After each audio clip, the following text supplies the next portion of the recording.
कामी तरे क्रोधी तरे लोभी की भी गति होय, तुलसी आ संसार में सलील करता न देख्या कोई। सलील तुलसीदास आ साखी में एम कहे छे कामी माणस होय गमे तेवो महाकामी होय तो ये पण गुरु चरणे जाय तो एनो उद्धार थाय छे।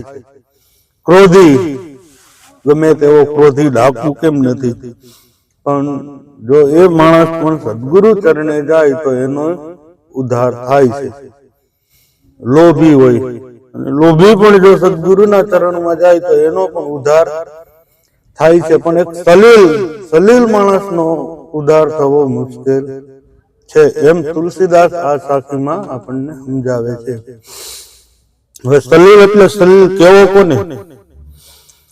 સલીલ કહેતા જે માણસનું ચિત્ત એક સ્થિર ન હોય, મન નક્કી ન કરી શકતું હોય જે માણસ, એ માણસને સલીલ કહેવામાં આવે છે। ઘડી કામ ફરતું ફરતું બોલે, ફરતું ફરતું વર્તે, પોતાનું આખું જીવન ખતમ કરી નાખે તો પણ એક વસ્તુ નક્કી કરી શકતા નથી।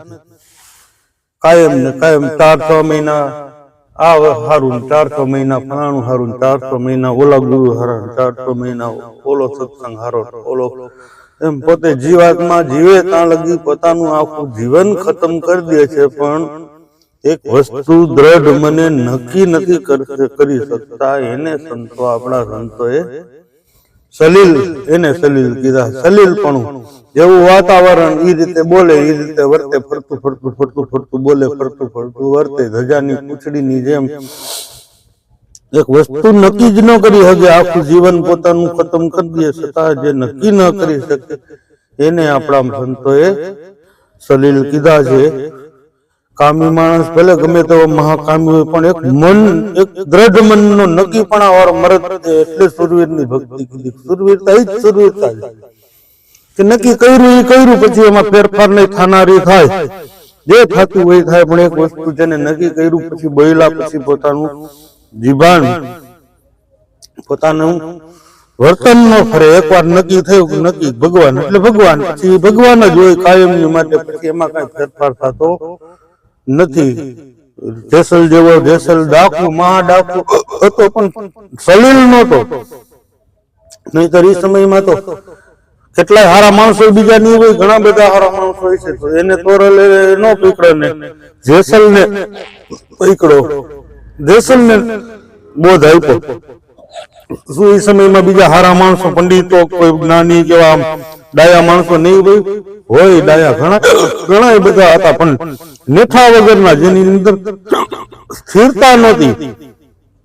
આમ તો ભક્તિ માર્ગમાં જાજા ભાગે એવા જ માણસો સફળ થાય છે જે આમ જોઈને તો એના જીવન બહુ બેકાર હોય, બહુ ખરાબ હોય, ડાકુ જેવા, પણ એની અંદર એક વસ્તુ નક્કી હોય છે, એ બોલ્યા પછી બદલે નહીં, સલીલપણું નથી હોતું। એટલે આપણા સંતો વધારે પડતા એવા માણસોને પકડે જેનું આગલું જીવન ડાકુ જેવું હોય, ખરાબ હોય, ભલે ને મહાનમાં મહાન પાપી હોય, પાપી હોય ને તો પણ એ તરે પણ એક મનનો નક્કીપણો વાળો માણસ, એક દ્રઢ મન વાળો હોવો જોઈએ। બોલ્યા પછી બદલે, ઘડીએ જે વાતાવરણ બદલે, એમ પોતાના મન વાણી અને વિચાર બદલે, ઘડીક થાય તો આના ભેગો જાય, ઘડીક થાય તો આના ભેગો જાય, ઘડીક આની વાતે ચડી જાય, ઘડીક કોની, કોઈ નેટો જ નથી હોતો, એવા માણસનો આપણા સંતો કે ઉદ્ધાર થવો શક્ય।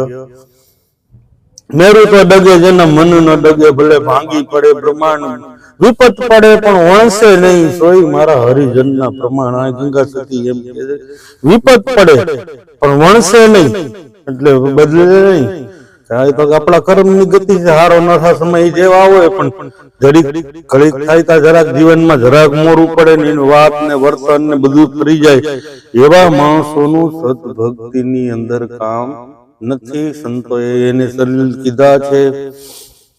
મહાનમાં મહાન કામી માણસ, ક્રોધી માણસ, મહાનમાં મહાન લોભી, સદીર જેવો લોભી, તોરીએ તન્નર તાયરા સાસતીઓ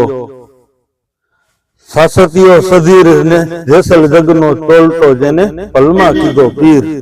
એ બધા હતા પણ ઓમ નક્કીપણા વાળા હતા, કરે નહીં, કરે તો પછી ડગે નહીં, એ આવા માણસોનું ભક્તિ માર્ગની અંદર કામ છે, જેના મકમ મન હોય એ નક્કી કર્યા પછી ગમે એવી સ્થિતિ આવે, ગમે એવી પરિસ્થિતિ આવે, ગમે તે થનારી થાય, પણ એક વખત એના મુખેથી નીકળ્યું કે ભાઈ આમ, એટલે પછી બદલે નહીં, બોયલા બદલે નહીં ને, એવા માણસોનું કામ છે. વાતાવરણની આયુર્વેદ, મન, વાણી અને વિચાર બધું જેનું બદલી જાય એવા માણસોનું ભક્તિ માર્ગમાં કામ નથી. એને આપણા સંતોએ દલીલ કીધા છે. બોલો સદગુરુ ભગવાનની જય.